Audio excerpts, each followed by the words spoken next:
আমি যখন 14-15 বছরের ছেলে, 13-14, আমাদের গাঁয়ের লোকরা বাঁশের কন্ট্রাক্টরকে মেরেছিল। তখন ব্রিটিশ পিরিয়ডের মতো আর কি, এই স্বাধীন হয়েছে।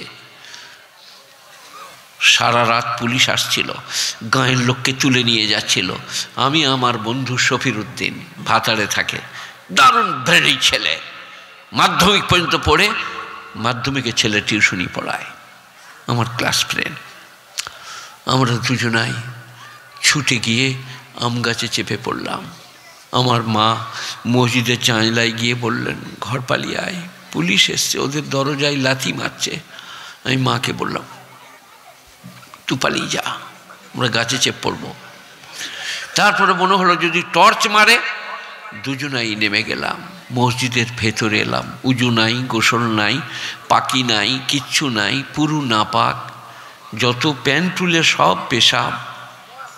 দুজনাই বললাম, হাসছেন আপনারা, বাস্তব ঘটনা, আমার ঘটনা আমি বলছি। পুলিশরা এলো, চারিদিকে ঘুরছে, মসজিদের জানলায় টর্চ মারলো। একটা পুলিশ আর একটা পড়লো, বলে এরা নামাজ পড়ছে, এরা লয়।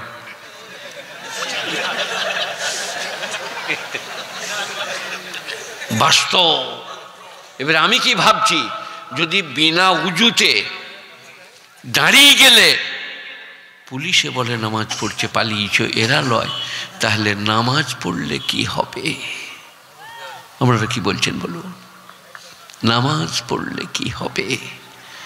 আজকে আমি যখন আসছিলাম, এরা গাড়িটা নিয়ে এইদিকে এলো, আমি বললাম, আমি যেদিনে পড়তে পালিয়ে গিয়েছিলাম, যে রাত্রি 12টা, বাপের পাশে শুয়েছিলাম, লেপটাকে গুটিয়ে তার ভেতরে বইপত্র কিছু ভরে, সে বইগুলো শ্বশুর ঘর থেকে নিয়ে পালিয়ে এসেছিলাম।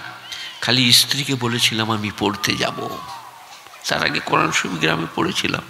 তো যে গ্রামটার সোজা এসে বাস ধরেছিলাম, ওদিকে বললাম, এই গ্রামটা আমি রাত্রি 12টায় পাস করেছিলাম, যেদিকে লোক 10 জোড়া যেতে পারবে না। আমি সেদিনে কিসের কারণে, কিসের মায়ায়, কার ইচ্ছায় সেই রাস্তায় এসে সকাল 6টায় বাস ধরলাম, ধরে গুসকারা গেলাম। তো বলছি, আল্লাহর কাছে ক্ষমা চাইলে ক্ষমা করে দিবে। সবাই বলুন, ক্ষমা চাইব বলুন ইনশাল্লাহ। ওই আমাদের, এই তোমার ভাইয়ের নাম কি বলো, এখানে তোমার ভাইয়ের নাম কি? মুজিবুর। মুজিবুর, ওর ফলের দোকান আছে বুঝলেন, খালি দাড়ি মেরেছে আর পচা ফল ভরে দিয়েছে, দিয়ে এখন এবারে আমাকে থলি করে দিচ্ছে আর কাঁদছে আর বলছে দোয়া করবে না গো, ওয়াই আমি পার করতে পারি। আপনারা কি বলছেন? আহা, বড় ভদ্রলোক, ছেলেকে আমার কাছে দিয়েছে। স্বামী স্ত্রী দুজনাই আমার দারুণ খাতির করে, আব্বাজান বলে, আমি ভালোবাসি। আমি আপনাদিকে বুঝাতে চাইছি, আল্লাহর কাছে ক্ষমা চাইলে ক্ষমা। এরপর একটা হাদিস বলবো, এটা কোরআন বলছিলাম, এবার একটা হাদিস। একজন লোক মরুভূমিতে সফর করছেন, উটের পিঠে খাবার পানি সব আছে, দিয়ে গাছতলায় বসে ঘুমিয়ে গেছে। উঠে দেখছে উটটা নাই, মরুভূমি, অনিবার্য মৃত্যু, পানি নাই, খাবার নাই। অনেক খুঁজে না পেয়ে গাছতলায় এসে বসে ঘুমিয়ে গেছে। ঘুম ভাঙার পরে দেখছে উটটা দাঁড়িয়ে আছে, উটের পিঠে খাবার পানি সব আছে। তখন এত খুশি হয়েছে লোকটা, আল্লাহকে বলছে, তুমি আমার বান্দা, আমি তোমার মাওলা। ভুলে উল্টো পাল্টা হয়ে গেছে। আল্লাহ বলছেন, এই লোকটা উটের ওই মাল ফিরে পেয়ে যা খুশি হয়েছে, তার থেকে আমি তার উপরে খুশি যে তৌবা করে। তৌবা বাংলা হচ্ছে, উর্দু হচ্ছে তায়েব হনা, মানে ফিরে আসা। যেখানে ছিল আর থাকবো না, আজ থেকে ফিরে যাচ্ছি। তো যে তৌবা করে, আমি তার উপরে এই রকম খুশি হই। এই লোকটা যেমন খুশিতে বলছে, আল্লাহ তুমি আমার বান্দা, আমি তোমার মাওলা, খুশিতে উল্টো পাল্টা, ওই রকম আমি তার উপরে খুশি হই। গুণীজনেরা কি বলল মুমতাজ বাবা, ইয়াসিন বাবু জানি না, আমি বলছি সব ভাইকে, আজকের এদের এই জলসার বরকতে তৌবা করে নেন, ভালো হয়ে যান, সৎ হয়ে যান, তা না হলে আমার মতো কমিনা কমজাত চামারকে আল্লাহ এখানে বসাতো না। একটা গাছে চাপলে 10টা গাছের পরে মাটিতে নামতাম। যার বাগানে চাপতাম আম নিয়ে তারই মাথায় মারতাম। এখানে এই সালার হচ্ছে মুর্শিদাবাদের একটা মারাত্মক জায়গা, আর মুর্শিদাবাদ জেলা হচ্ছে নবাবদের। একটা লোক এইরকম দেখান দিন মুর্শিদাবাদে 3টে 6টা 6টা 9টা 9টা 12টা একদিনে 3টে শো দেখেছে? কে বলছো দাঁড়াও?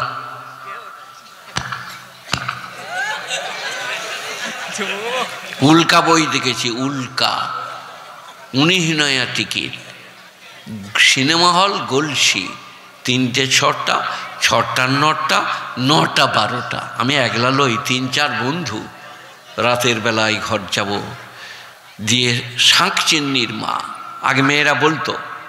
আর তালকুড়ুতে গেলে আমাদের থেকে যারা একটু সিনিয়র, একটু বড়, তারা গাছে পা ঝুলিয়ে বসে থাকতো, পাটা নামিয়ে মাথায় ধাম করে মেরে দিয়ে বলতো শাঁখ চিন্নির মা, মানে ওরা পালিয়ে গেলে আমরা তাল কুড়ুবো।